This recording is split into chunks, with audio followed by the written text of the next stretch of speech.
नेपालमा नेपाली जनताले लामो संघर्ष, त्याग र बलिदानद्वारा मुलुकमा लामो समयदेखि रहेको निरंकुश व्यवस्था, एकात्मक शासन प्रणाली, एकल जातीय वर्चस्व र आधिपत्यलाई अन्त्य गरेर मुलुकलाई समावेशी संघीय लोकतान्त्रिक गणतन्त्र नेपाल, नागरिक स्वतन्त्रता, मौलिक हक, सामाजिक न्याय, समावेशी लोकतन्त्र जस्ता अत्यन्त महत्वपूर्ण उपलब्धिहरू हासिल गरेका छन्। संघीय लोकतान्त्रिक गणतन्त्र को स्थापना जनताले रगत बहाएर शहादत दिएर गरेका हुन्। यसलाई यो जनताको संघर्ष र उपलब्धिलाई समाप्त पारी फेरि मुलुकलाई निरंकुश राजतन्त्र, एकात्मक शासन प्रणाली तर्फ धकेल्ने जुन प्रयास भएको छ, त्यसप्रति आज सबैको ध्यान आकर्षित भएको छ। एक दुई दिन अगाडि राजावादीको नाममा काठमाडौँका तीनकोने लगायतका स्थानहरूमा संघीय गणतन्त्रका विरुद्ध र एकात्मक शासन प्रणाली, राजतन्त्रात्मक व्यवस्था पुनर्स्थापित गर्ने निरंकुश प्रणाली ल्याउने भनेर जुन प्रदर्शन गरियो, त्यो प्रदर्शन वास्तवमा अनियन्त्रित अराजकता र अनुशासनहीनतामा बदली आगजनी, तोडफोड, हिंसा को रूप जुन लियो, त्यो वास्तवमा राजनीतिक विचार आस्थाका आधारमा गरेको राजनीतिक संस्कारयुक्त आन्दोलन होइन। त्यसलाई जहाँ मानिसलाई जिउँदै जलाएर मारिएको छ, प्रेसहरूमाथि हमला भएका छन्, व्यावसायिक प्रतिष्ठानहरूमाथि आक्रमण भएको छ, तोडफोड भएको छ, घरमा आगो लगाइएको छ, यी घटनाहरू राजनीतिक नभइकन आपराधिक घटनाहरू। संघीय गणतन्त्रमा जुनसुकै विचार राख्ने, जुनसुकै आस्थाका व्यक्तिहरू, जुनसुकै पार्टीका व्यक्तिहरूले पनि लोकतन्त्र, स्वतन्त्रता र समानताको अधिकार र अवसर सबैले पाउँछन्। सबैले आफूलाई चित्त नबुझे जस्ता विरोध गर्न पाउँछन्, तर मर्यादाभित्र रहेर लोकतान्त्रिक मूल्य र मान्यताभित्र आत्मभित्र चाहिँ गतिविधि गर्नुपर्दछ। तर यो त्यो मर्यादालाई नागेर एउटा चाहिँ आतंकवादीको जस्तो रूपमा जुन प्रस्तुत भयो, त्यो स्वीकार गर्न सकिन्न। हिंसा, हत्या, आगजनी जस्ता कार्यहरू अत्यन्त निन्दनीय कार्य हुन् र यो कार्य गरेर संघीय गणतन्त्रलाई समाप्त पार्छु भन्ने सोच नै गलत हो र यो सम्भव छैन।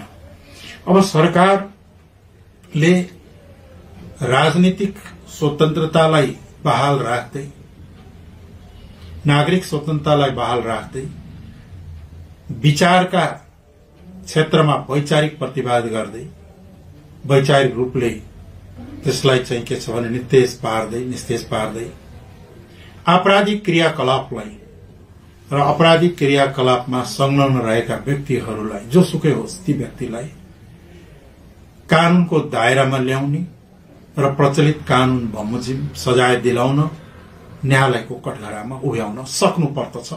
यसमा सरकारले खुट्टा कमाउनु हुँदैन। अहिलेको सरकार संख्याका हिसाबले कांग्रेस, एमाले लगायतका पार्टीहरू मिले बनेको सरकार संख्याका हिसाबले ठूलो बलियो देखिन्छ। तर काम र विचारको हिसाबले र गतिको हिसाबले अत्यन्तै कमजोर देखिन्छ। त्यही दिन सरकारको चाहिँ के छ भन्दाखेरि त्यत्रो बलियो सरकार हुँदा हुँदै पनि तीन कुनेमा कसै त्यत्रो आगजनी घटना घट्यो। त्यसलाई नियन्त्रण गर्न नसक्नु भनेको सरकार कमजोर हो, सरकार चाहिँ के छ भने असफल रहेकै हो। असफल र कमजोर सरकार भएकै कारणले पनि प्रतिगमनकारीहरू शक्तिहरू राजवादी शक्तिहरू मौकाका फाइदा उठाउन खोजेका। त्यसका आधार नै कमजोर सरकार छ र मुलुकमा व्याप्त भ्रष्टाचार, कमिसन तन्त्र, बिचौलियाको बिगबिगी एकातर्फ छ, अर्कोतर्फ सरकारले जनताका लागि राम्रो शिक्षा, स्तरीय शिक्षा, स्वास्थ्य र रोजगारीको प्रबन्ध गर्न सकेको छैन। कृषि उद्योग चौपट छ, देशको अर्थतन्त्र डुबेको छ, वैदेशिक ऋण थपै छ, आर्थिक अवस्था धर्मराएको छ, मुलुक दलदलमा फस्दै गएको छ। यो दोष पनि 35 वर्षदेखि सरकार सम्हालेका, सरकारको नेतृत्व गरेको कांग्रेस कम्युनिस्टले लिनुपर्दछ। कांग्रेस कम्युनिस्टको सरकारले र भनौं अहिलेको वर्तमान सरकारले, सरकारमा संलग्न दलहरूले आत्मसमीक्षा गरेर मुलुकलाई 35 वर्षसम्म के दियौं, के दिन सकिन्थ्यो र के दिनु पर्थ्यो, कहाँ चूक भयो, कहाँ गलती भयो, ती कमी कमजोरीलाई सुधार्दै सुशासन, विकास र समृद्धिको बाटोमा मुलुकलाई अगाडि लैजानु पर्दछ। भ्रष्टाचार, कमिसन तन्त्र र बिचौलिया तन्त्रलाई नियन्त्रण गर्नुपर्दछ र अन्त्य गर्नुपर्दछ। शिक्षा, स्वास्थ्यका क्षेत्रमा सुधार गरी कृषि, उद्योग, जलस्रोत, पर्यटनको विकास गरेर मुलुकलाई समृद्धितर्फ लैजानु पर्दछ। जनताका लागि रोजगार, शिक्षा, सामाजिक सेवा, सामाजिक सुरक्षा, लोक कल्याणकारी राज्यको प्रत्याभूति दिलाउन सक्नुपर्दछ।